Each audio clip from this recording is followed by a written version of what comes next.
আপনাদের কি শারমিন বেগমের কথা মনে আছে? অথবা অন্তর মজুমদারের কথা মনে আছে? বেশি দিন আগের কথা না, এই 2026 সালের 25শে জুন। ঘটনাটা কোথাকার সেটাও কি ভুলে গেছেন? এই যে লক্ষ্মীপুরের রায়পুর উপজেলার একই পরিবারের 4 মুসলিমকে, অর্থাৎ শারমিন বেগম এবং তার 3 মেয়েকে কুপিয়ে জবাই করে হত্যা করেছিল অন্তর মজুমদার নামের এক হিন্দু যুবক। ঠিক সেই একই ধরনের ভয়ঙ্কর ঘটনা আবার আরেকটি 4 মার্ডারের মতো ঘটনা ঘটেছে গত 2 দিন আগে এই রংপুরে। বিস্তারিত যাওয়ার আগে আমরা ঘটনার বিবরণে যতটুকু জানতে পেরেছি, মুগ্ধ দাস এবং সিদ্ধার্থ দাস এই 2 জন হিন্দু যুবক গগনপতির বাড়ির ছাদের উপরে উঠে রাত 2:30 থেকে 3টার দিকে ইয়াবা সেবন করছিল। এরই এক পর্যায়ে তাদের ওই ইয়াবা সেবনের বা ঘাসি ঘুষি শব্দ পেয়ে গগনপতি, তিনি একজন স্কুল শিক্ষক ছিলেন, সে ছাদে উঠে যায়। উঠে গিয়ে যখন এই 2 জনকে দেখে ফেলে, দেখার পরে তাকে শ্বাসরোধে হত্যা করে লজ্জা পেয়ে।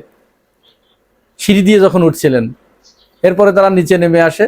নিচে নেমে এসে তার স্ত্রীকে এবং তার আরেকজন সন্তানকে আর সবচেয়ে ছোট্ট আরেকটা ছেলে, তাকেও, মোট 4 জনকে শ্বাসরোধ করে হত্যা করে। হত্যা করার পরে তারা ওই রাত বাসার ভিতরে থাকে এবং বাসার ভিতরে যে সমস্ত খাবার দাবার ছিল, খেজুর খায়, আরো খাবার দাবার যা ছিল খায়, গোসল করে। আর পরের দিন শুক্রবার ছিল, এই শুক্রবারে তারা অপেক্ষায় থাকে যে কখন মানুষ নামাজে যায়। নামাজে যখন যায়, লোকজন যখন চলাচল কমে আসে, তখন তারা সেখান থেকে বের হয়ে যায়। এই ছিল ঘটনার বিবরণ। কিন্তু এই ঘটনা কি শুধু এতটুকুই না, এর পিছনে আরো কোনো ভয়ঙ্কর তথ্য লুকিয়ে আছে? সেইটা কিন্তু আমাদের একটু ভেবে দেখা দরকার, যেটা কেউ বলছে না, যে কথাগুলো কেউ বলছে না।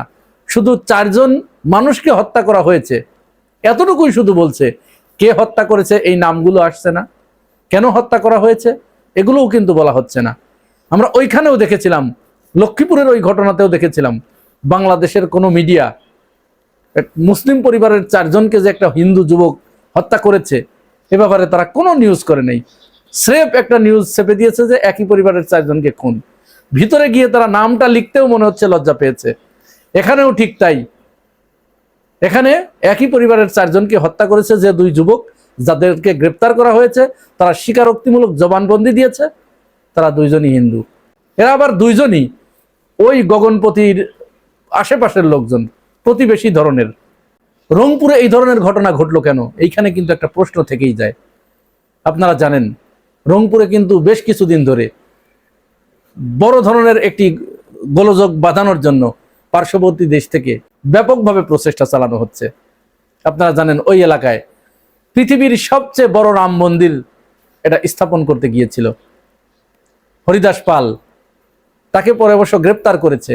এই হরিদাস পাল ছিল শেখ হাসিনার আমলের একজন ব্যবসায়ী। শেখ হাসিনার সাথে, শেখ রেহানার সাথে তার অত্যন্ত ঘনিষ্ঠ সম্পর্ক ছিল। তারও আগে নাকি সে হিন্দু ছিল, পরে সে মুসলিম হয়েছে আওয়ামী লীগের আমলে। ভারতের সাথে তার প্রচন্ড আসা যাওয়া ছিল। ইতিপূর্বে বেশ কয়েকজন ভারতীয় গুপ্তচরকে আটক করা হয়েছে। সেই গুপ্তচরদের সাথে ওই হরিদাস পালের কিন্তু গভীর সম্পর্ক ছিল, তাদের সাথে কথোপকথন হয়েছে। এই ধরনের রেকর্ড বাংলাদেশের গোয়েন্দা সংস্থার হাতে এসেছে। এবং হরিদাস পাল ওই দিক দিয়ে গিয়ে, ভারতে সীমান্ত পার হয়ে গিয়ে, সে বিজেপির উচ্চপদস্থ কর্মকর্তাদের সাথে কথা বলেছে, ভারতীয় সেনাবাহিনীর উচ্চপদস্থ কর্মকর্তাদের সাথে কথা বলেছে। এই তথ্য গোয়েন্দাদের কাছে আছে। এবং এইটা নিয়ে রংপুর বিভাগের বেশ কয়েকটি জেলা নিয়ে, 6টি জেলা নিয়ে বা 8টি জেলা নিয়ে হিন্দু সম্প্রদায়ের কিছু সংখ্যক মানুষ, এর ভিতরে চৈতি দাস আছে, তারা একটি আলাদা প্রদেশ গঠনের দাবি তুলেছে। তারা একটি হিন্দু রাজ্য গঠনের দাবি তুলেছে। ঠিক সেইখানে যখন 2 জন হিন্দুর মাধ্যমে 4 জন হিন্দুকে হত্যা করা হয়, তখন কিন্তু এই বিষয়টিকে স্বাভাবিকভাবে দেখার কোনো সুযোগ নাই। এইটাকে আমরা কোনো মতো অবস্থায় স্বাভাবিক অবস্থায় দেখতে চাই না বা দেখতে পারি না। আমার এই ভূখণ্ডের, এই বাংলাদেশের 1 ইঞ্চি জমিনের ভিতরে সে যেই হোক, হিন্দু, বৌদ্ধ, খ্রিস্টান, মুসলিম, যে জাতের, যে মতের, যে পথের মানুষ হোক না কেন, আমরা তাদেরকে অন্য দেশের বলির পাঁঠা হতে দিতে পারি না। অন্য কেউ তাদেরকে নিয়ে সিনিমিনি খেলুক, তাদের দাবার ঘুঁটি বানাক, এটা আমরা কোনো মতো অবস্থায় হতে দিতে পারি না। এই জন্য এই বিষয়টি অধিকতর তদন্তের দাবি রাখে।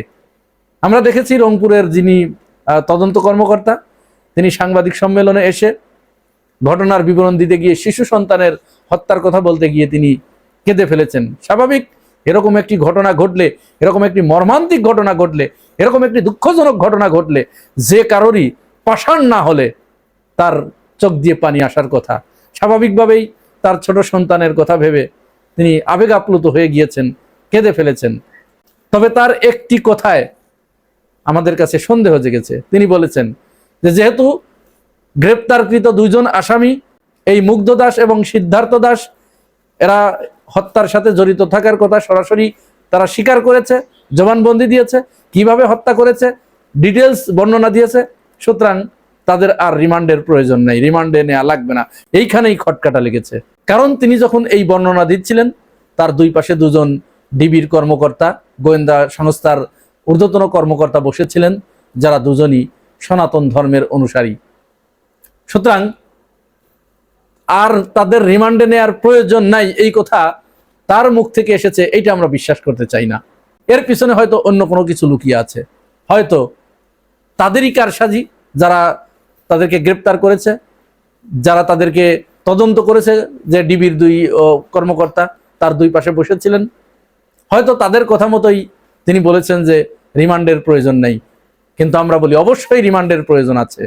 কারণ এই ঘটনার পিছনে আর কারা দায়ী, এই পুরা ঘটনা বের না হওয়া পর্যন্ত এর সুষ্ঠু বিচার কিন্তু হবে না। কারণ আমরা জানতে চাই, হতে পারে তারা যদি নির্দোষ হয় তাহলে কেন তাদেরকে ফাঁসানো হবে? আর যদি তারা প্রকৃত অর্থেই অপরাধী হয়ে থাকে, তারা যদি এই কাজ করে থাকে তাদের জবানবন্দি অনুযায়ী, তাহলে কারা তাদেরকে এই কাজ করিয়েছে, তাদের পিছনে আর কারা ছিল, এইটা অবশ্যই রিমান্ডে নিয়ে বের করে আনতে হবে। কারণ এই ঘটনা তারা দুইজন শুধু স্রেফ ইয়াবা সেবন করতে গিয়ে এই ঘটনা ঘটিয়েছে, এইটা আমরা বিশ্বাস করতে চাই না। এত বড় ঘটনা, ইয়াবা সেবন করতে যে ছাদে ইয়াবা সেবন করছে, এত মানুষের ছাদ রেখে তার দোতলার ছাদে বা তিনতলার ছাদে তারা উঠলেন, আর উনি শব্দ পেয়ে বাড়ির মালিক সিঁড়ি দিয়ে উঠে যাচ্ছেন, আর তারা তাদেরকে হত্যা করে ফেলবে, এমনটি ভাবার সুযোগ খুব কমই রয়েছে। কারণ ইয়াবা যারা সেবন করে তাদের আবার লজ্জা কিসের? উনি যখন বাড়ির মালিক যখন বলেছে এই তোমরা এখানে কেন, হয়তো এরকম ধমক দিয়েছে, তাহলে তোরা যে পথ দিয়ে এসেছে ওই পথ দিয়ে দ্রুত বের হয়ে যাবার কথা। তা না করে একে একে চারজনকেই হত্যা করেছে গামছা পেঁচিয়ে, এবং বলা হচ্ছে যে তাদের শরীরে দাহ্য পদার্থ, ওই যে একটা ছেলে এর ভিতরে মাছের ব্যবসা করে, আর একটা ছেলে স্বর্ণকারের দোকানে কাজ করে। তো স্বর্ণকারের দোকানে যে কাজ করে, ওইখানে তো ওই যে স্বর্ণ যে পরিষ্কার করে নাইট্রিক অ্যাসিড থাকে, যেটা দিয়ে স্বর্ণের পরিষ্কার করে, ময়লা পরিষ্কার করে, এবং খাঁটি স্বর্ণ নাকি ভেজাল স্বর্ণ সেটা পরীক্ষা করে। এই জাতীয় পদার্থ স্বর্ণকারদের কাছেই থাকে। সুতরাং এটা খুব স্বাভাবিক একটা ব্যাপার নয়। আমার দেশ অনলাইন ভার্সনে ইউটিউব চ্যানেলে একটি খবর প্রকাশিত হয়েছে, সেখানে বলা হয়েছে এই যে ঘটনাটি ঘটেছে তার পাশে তার প্রতিবেশীদের বাড়িতে ভারতীয় নাগরিকদের আনাগোনা দেখা গেছে, এবং তারা ঘন ঘন বারবার এসেছে গেছে, তারা বিভিন্ন সময় সলা পরামর্শ করেছে, তারা বিভিন্ন জায়গায় কানাঘুষা করেছে, ঘাসিঘুষি করেছে। তার 2 দিনের পর এই ঘটনা ঘটেছে, এরকম একটি মর্মান্তিক ঘটনা ঘটেছে। সুতরাং এই বিষয়টি এত অবহেলা করার কোনো সুযোগ নেই। আর লক্ষ্য করবেন, এই ঘটনাটি ঘটলো ঠিক তখন যে সময় বাংলাদেশের রাজনৈতিক পরিস্থিতি অত্যন্ত উত্তপ্ত। বাংলাদেশ মক্কা জোটে যোগ দেবে কিনা এই বিষয়টি নিয়ে ভারত যখন অস্থির হয়ে গেছে, বাংলাদেশের প্রধানমন্ত্রীকে জোর করে হলেও ভারত সফর করাবেন, এবং সেখানে নিয়ে গিয়ে যে কোনোভাবে ভারতে নিয়ে যেতে পারলেই তাদের কার্যসিদ্ধি হয়। এই যখন অবস্থা, প্রধানমন্ত্রী তারেক রহমান যখন ভারতে যেতে অস্বীকৃতি জানাচ্ছেন, কারণ তিনি তার নিরাপত্তার ব্যাপারে শঙ্কিত। ভারতে গেলে এমনও তো হতে পারে ওখানে সব আওয়ামী লীগের লোকজন পালিয়ে আছে, তাদেরকে ওইখানে জায়গা করে দিয়েছে। প্রধানমন্ত্রী গেলেন, তার গাড়ি বহরে আওয়ামী লীগের লোকজনকে আগেই বলা হলো যে এই পথ দিয়ে যাবে, তোমরা আক্রমণ করো গাড়ির উপরে। তাকে সুযোগ করে দেয়া হলো আক্রমণ করার, সেখানে একটা বড় ধরনের দুর্ঘটনা ঘটে গেল। এই দায়িত্ব তখন ভারত তো নিবে না। তারা এমনও হতে পারে তারেক রহমানকে ওখানে আটকিয়ে রেখে শেখ হাসিনাকে বাংলাদেশে পাঠিয়ে দিল যে যাও তুমি প্রধানমন্ত্রী। দেশটি যেহেতু ভারত, সেহেতু এটা অবিশ্বাস করার মতো কোনো কারণ নেই। তো সে মতো একটা অবস্থায় প্রধানমন্ত্রী যখন যেতে চাচ্ছেন না, তখন ভারত নেবার জন্য সে দেশে জোর করে হলেও নিয়ে যাবে এরকম একটা পরিস্থিতি।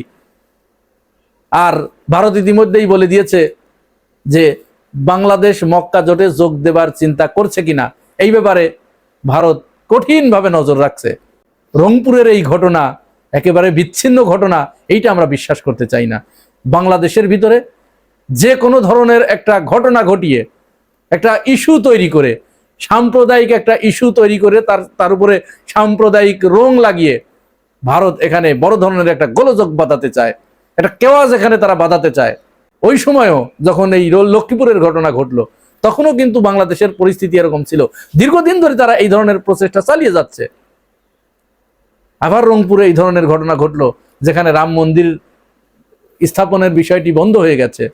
তারা এখনো মাঝে মাঝে সেখানে মিছিল মিটিং করছে, সমাবেশ করছে, সেখান থেকে দাবি তুলছে ওই এলাকাকে নিয়ে তারা আলাদা প্রদেশ করবে, হিন্দুদের জন্য আলাদা একটা রাষ্ট্র বানাবে। এই ধরনের ঘোষণা যখন ওখান থেকে আসছে, আবার ভারতীয় নাগরিকদের ওই বাড়ির আশেপাশে গত কয়েকদিন ধরে তাদের আনাগোনা দেখা গেছে, তাদের কথাবার্তা, তাদের চলাফেরা, তাদের কানাঘুষা, এইগুলো দেখা গেছে। আর ঠিক সেই মুহূর্তেই একটা পরিবারের 4 জনকে নিছক ইয়াবা সেবনকারীরা এইভাবে হত্যা করেছে, এটা আমরা কোনো মতো অবস্থায় বিশ্বাস করতে চাই না। সুতরাং অবশ্যই তাদেরকে রিমান্ডে নিতে হবে। রিমান্ডে নিয়ে যদি তারা নির্দোষ হয়, আমরা তাদের বেকসুর খালাস চাই। আর এই ঘটনার সাথে কারা জড়িত তাদেরকে আমরা খুঁজে বের করতে চাই। বাংলাদেশের মানুষ তাদেরকে দেখতে চায়। প্রিয় ভাই ও বোনেরা, এই পুরো বিষয়টা শোনার পরে আপনাদের কাছে কি মনে হয়েছে, আপনার মূল্যবান মতামতটি জানিয়ে যাবেন মন্তব্যের ঘরে। আর আপনি যদি আমার এই চ্যানেলে নতুন হয়ে থাকেন, তাহলে চ্যানেলটি সাবস্ক্রাইব করে পাশে থাকবেন।